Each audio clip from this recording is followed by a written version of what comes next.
Hello everyone and welcome to Game 8 of the World Chess Championship match 2021. We are in the second half of the World Chess Championship, so 7 games already been played, 7 more to go, and Magnus is leading the match. He won Game 6. Game 7 was a very, sort of a calm draw, and now we have Game 8. Will Nepo try to strike back with the black pieces, or will he try, to have a nice calm game, then have a rest today, and then maybe try and come back with the white pieces? So this game is what it is. I'm not gonna talk all that much about it before we actually check it out. For those of you who still don't know what happened, as usual, we have some nice photos to check out. Let's see the handshake. So there we have it. Magnus was again late to the party. You can see that Nepo was already sitting. He stands up. They have a nice handshake. So no fist bumping or anything, and no eye contact. If you remember, in that game 6, we had a very impressive eye contact before the game, and that game definitely delivered.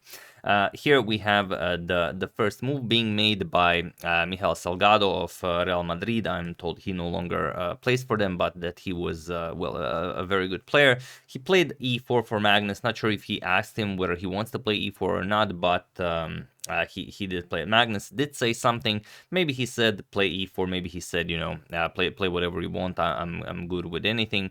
The pawn actually remained on the board. So that being said, let's check it out. e4 was made. Magnus doesn't retract or anything. He just hits the clock, and Nepo replies with e5. So we'll see if we'll have a repetition or will we see something else. We have knight to f3 by Magnus, and Nepo repeats knight to f6. He goes for the Petrov defense like he did in that game 4.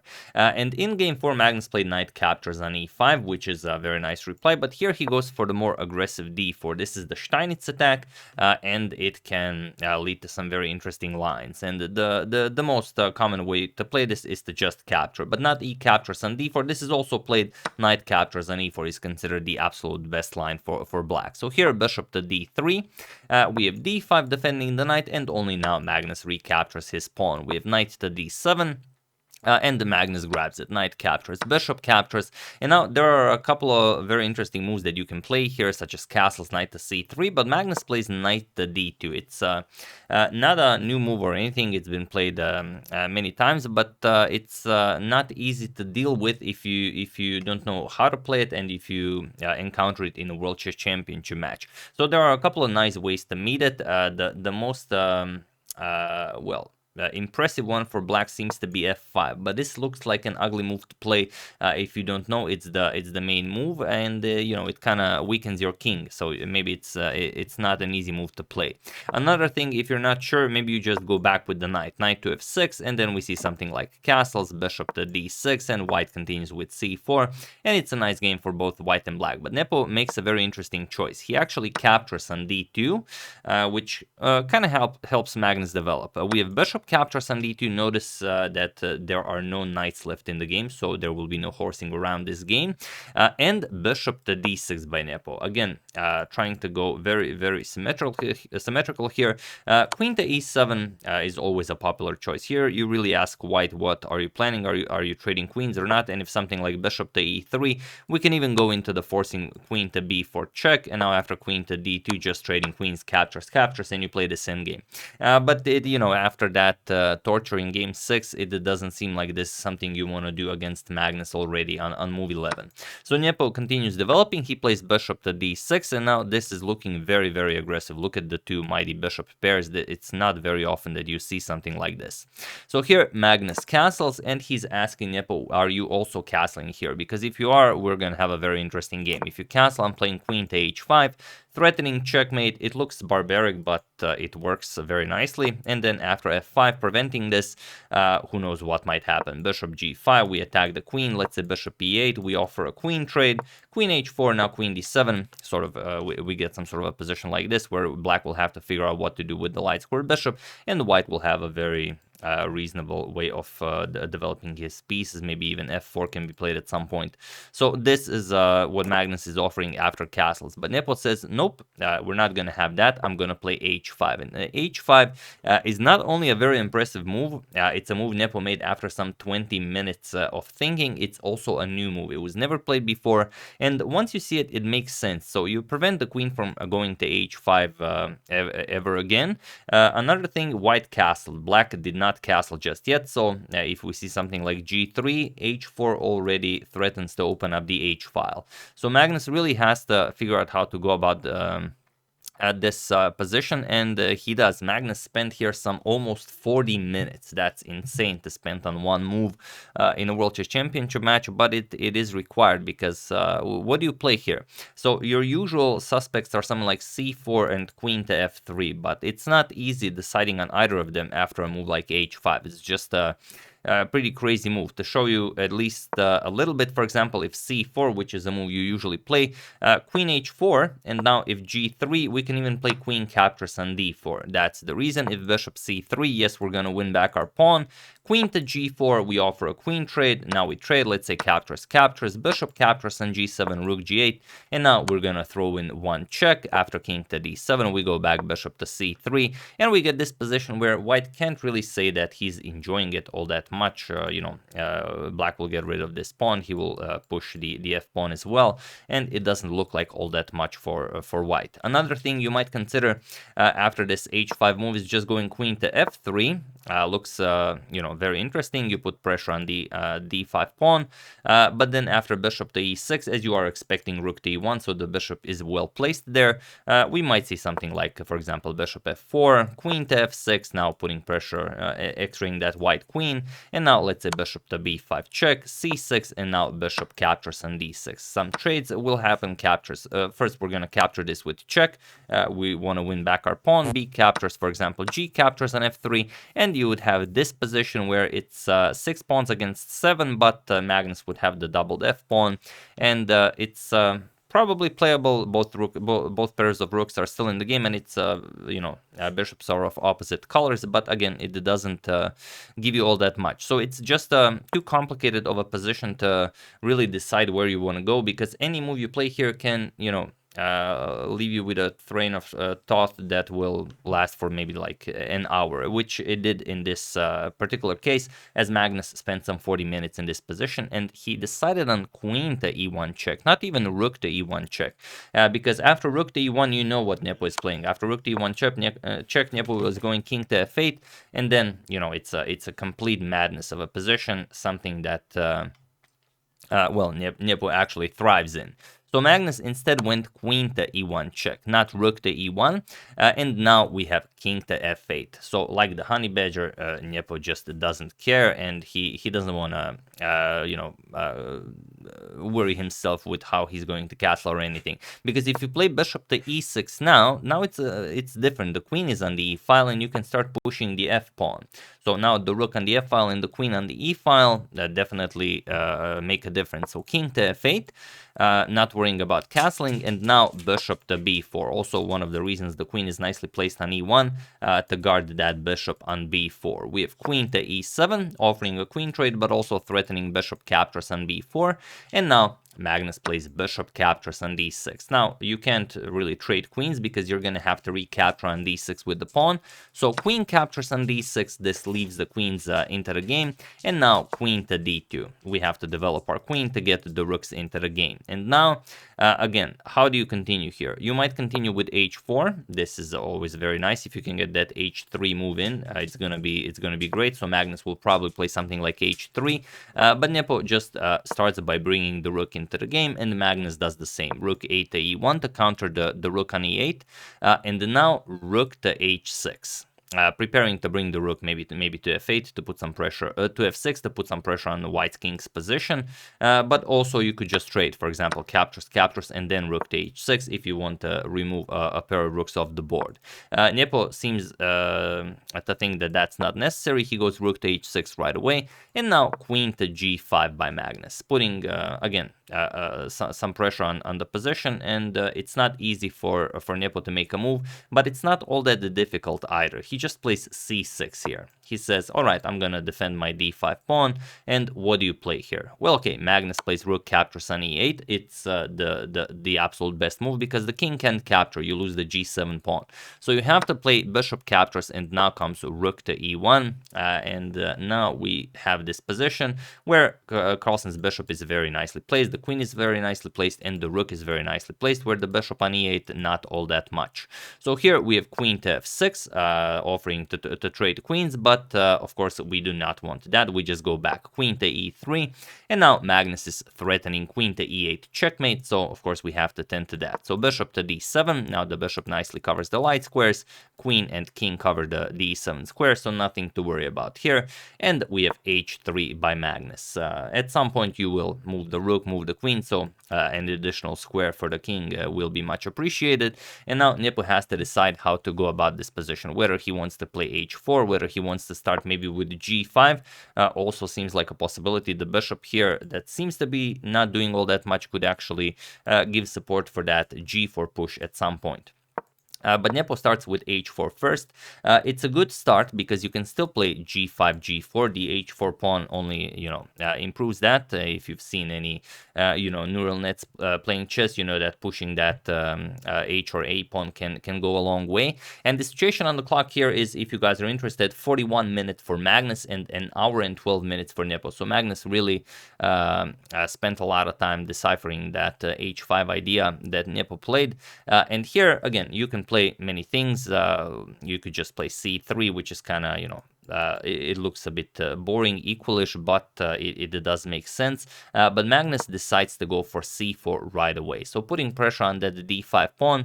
But even this doesn't appear to be all that much. So Nepo can still consider a move like g5, but he doesn't. He plays d captures on c4. We have bishop captures on c4, and now again, it's a pretty crazy position. Now the bishop is a bit stronger than he was on d3. A move to consider here is definitely king to g8, because while this bishop is here, it's fine, it's guarding the e8 square, but if it disappears, queen to e8 will still be checkmate. So king to g8 is just a nice safety precaution. But Nepo played b5 here. It's a very nice move, attacking the bishop here. You can start advancing the a pawn next, but the problem is this is a bit of a blunder. So for those of you who haven't seen the game, feel free to pause the video here and find the refutation of this b5 move while I give you a couple of seconds. So for those of you who were able to do it, congratulations on figuring out this triangle. And for those of you who just want to enjoy the show, it is of course queen to a3. And then when you see this, then everything makes sense. That's right, queen to a3 check. This is what Magnus played, we did not see a lot of Nepo on the board after this move was played, because this is a problem. This pawn now hangs, and it doesn't matter that your bishop is attacked, because here, if you play something like queen to d6, if you block, we play queen captures on a7, and we guard the d4 pawn, but it also doesn't matter if the bishop is captured, because queen to a8 check, and you're getting checkmated. That's the real issue. Wherever you play, the bishop doesn't really matter. Queen or rook captures will be checkmate. So this is a huge problem, and Nepo can't just play something like this. So he played king to g8, but this also doesn't help him all that much. Here Magnus just played queen captures on a7, and it's a very difficult spot to be in. Here you can see Magnus sitting at the board after he played this. There's no Jan anywhere to be found. Even though it's his move, he was probably somewhere in the bathroom trying to compose himself, trying to work his mind around the fact that he just blundered a pawn in a World Chess Championship match, which is, not easy. It's not easy, if you're playing in a bar tournament. If you blunder a pawn, you're a little bit upset. But if you do it in a World Chess Championship match, it's just of course, I can't imagine what it feels like, but I can imagine it doesn't feel pleasant. And here it's time to make a decision. How do you want to continue here? Can you really compose yourself and try to find a way to stay in the game? Because, well, it's not just that you're down a pawn, it's also you've just blundered and your position is bad. For one, b3 and a4 create a pass pawn for white, and it's going to be an incredibly strong pass pawn. But that's basically what it means to be a champion. And here you are challenging a champion, and you have to be able to compose yourself and try and figure out how to continue here. That's what we would see if Magnus was in this position and if the roles were reversed. And how you do this is by playing bishop captures on h3. It doesn't give you much, but it might give you a fighting chance. Point is that you can't really capture the bishop. If you capture the bishop, then it's just terrible. B captures on c4, and now it's black who's actually better. You open up the white king, and not much for white to show for. However, after this move, white would have the incredible queen captures on f7, queen captures, and now rook to e8 with check. Of course, it cannot be captured as the attack. The bishop is creating this beautiful pin. So king to h7 has to be played now. Bishop captures on f7, and after this bishop moves, as it is attacked, let's say bishop to f5, we're gonna play something like bishop g8 check. King goes here. We're gonna go back here and enjoy this position being up a pawn, but still black will have fighting chances, as it's not impossible for Magnus to make a mistake. However, after queen captures on a7, Nepo went back, queen to d8, sort of preparing rook to d8 to put some pressure on the d4 pawn to at least win something, but now Magnus just moves his bishop to b3, and it's not going to be easy. Rook to d6 was played, but how are you ever getting this bishop away from d7? Look at this, bishop attacking f7, the queen attacking f7. The rook can also be lifted, let's say rook e3, rook e4 to help out with the attack against the f7 square. And this is the absolute strongest idea recommended by all the engines, and this is what Magnus plays. So not an easy time for Nepo, and it's not easy to find the move. You could just maybe repeat some rook g6, rook f6, but even this will not be enough. Magnus will just play queen to c5, and now what's your move? The h4 pawn is now hanging, even that, and if you move now, even rook to e7 is an idea. Now it's an even nastier threat. So after rook to e4, Nepo played bishop to e6. He decides to go into the endgame now, but here it will be one that is much more unpleasant than the one we discussed if bishop captures on h3 was played. So here, bishop captures on e6, we have rook captures on e6, rook captures, f captures, and now queen to c5. It is one of the moves that actually win this position, but Magnus plays it. The problem is, yes, it's a queen and pawn endgame, and those are the most difficult endgames in chess. If you ever tried learning about them, from a book on endgames, you know how complicated they are. But Magnus knows that there are three things that make this position winnable for white. One of them is he's able to create a pass pawn with b3 and a4. Another one is that these pawns are incredibly weak, so black will have very, very difficult time defending them. And the third one is the weak king on g8. You can see that the white king is very safe on g1, the black king is wide open. So those three things combined make this position, impossible to defend for black. So here we have queen to a5 by Nepo. It is again not a very resilient way to play this, and now the position is completely winning, even though he's kind of threatening queen to e1 with queen captures on f2. But for the second time, feel free to pause the video and win this game for Magnus while I give you a couple of seconds.